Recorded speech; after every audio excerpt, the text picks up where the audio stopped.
to get the grip of the lapel, I was most comfortable with the IO2 in this position. So from here, either was attack on this side, or my favorite technique was Uchimata. But of course, for Uchimata to work here, cannot be sort of Ashi Uchimata, because it's really, really hard to get in a good position. Either you have to push your opponent to come in this position, and from here it's really easy to do. But if you are doing it in this position, from this movement, it has to be push Uchimata. So you have to throw with your hip. Okay? So from this position, you have to throw with the hip, not with the leg. The most important is, of course, the position of you and your upper body and your arms. So from here, it's important to step with your dominant leg inside his legs, but go really, really far. Okay? But while you are doing it stepping inside, of course, don't do it like this. You have to turn. While I'm already stepping, I'm already turning into Uchimata throw. And from here, there will not be a second step and then lift the leg, because the position is too long, I'm too stretched, and it will be too slow for me to sweep with the leg. So from this position, either is this. You have to step really high inside. So you see, I'm already turning my leg and my right leg and my right hip into Uchimata position. From here, my hand is gripping his judogi behind his neck, and my elbow goes up. So it is turning. With my shoulder, I'm controlling also his head, my shoulder and my elbow. So I'm turning his head backwards, and with this movement he's already losing his stability and posture. So here he is comfortable, here again is not. Okay? And while doing this and turning my hip, this is the first part of Uchimata. The second part is my left leg doesn't go inside. So with a normal Uchimata, you step behind your first leg.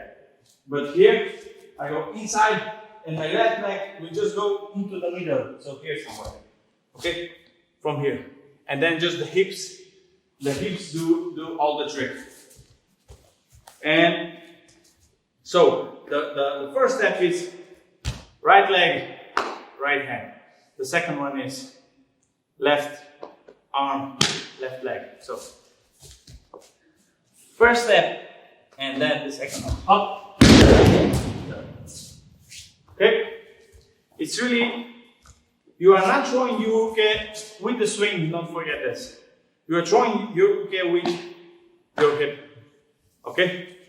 So it's almost the same as I would do Ogoshi from this side, but it makes I make a deeper step with the leg, turning my hip already, and then lifting my right leg, so it looks like Uchimata. But actually it's Ogoshi, so it makes it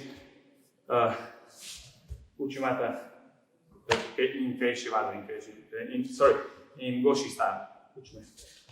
So from here, from this position, either he's in the dominant position and holding really closely, you can escape by just putting your body lower than his.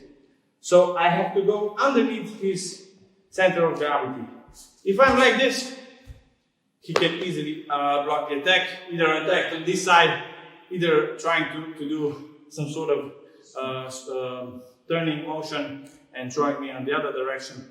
So it's really important to just quickly jump underneath his position and throwing him forward. Okay? From here, go inside, and then next.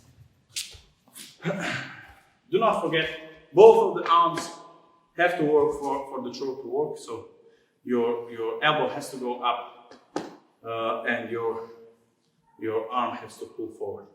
So even though I was throwing uchimata from this position, the uchikomi was always the same. I always did uchikomi from this position because I felt that in this position, where I'm holding the lapel, my right hand had the most workout. So the shoulder get more developed, the wrist and the whole arm here was the most workout you did. If you see all the Japanese, they also do uchikomi this style, but normally when they show uchimata with lifting their elbow. So I also did uchimata uchikomi from this position, but normally I was showing from this so with this grip. Okay, so again, the most important things are get underneath your opponent, turn your hips, and then just by setting your other foot inside, you're lifting your hips up. This is the position you want to get your uke in. So when he's gripping right and he does this, that's enough for you to throw and make the rotation of the upper body. So from here, inside, and throw. One more time. I was also in this position of kumikata. I was also using my head just to sort of block his arm, because if he goes underneath me here, this is better position for him. And I never wanted to get in this position, either it's for sotogari or other techniques. If my chin is above his elbow, it's really dangerous. So this is why I was always, even if I come to this position, I try to put my head inside again, just standing towards him and put my head here on his bicep. So also made a difference in his position or his grip, because his hand was not straight anymore, but it was slightly bent. Okay, because my head was here. And this is also one of the ways to make more space for you to enter with your hip. Okay, from here again, turn, step inside. You really have to have flexible hips here. Then just pull your opponent front all the time. And while you are stepping inside with the other leg, you are lifting the first leg up and just turning your whole upper body into. Okay, it's not the same uchimata as before I showed you with Kenkayotsu, because here I'm really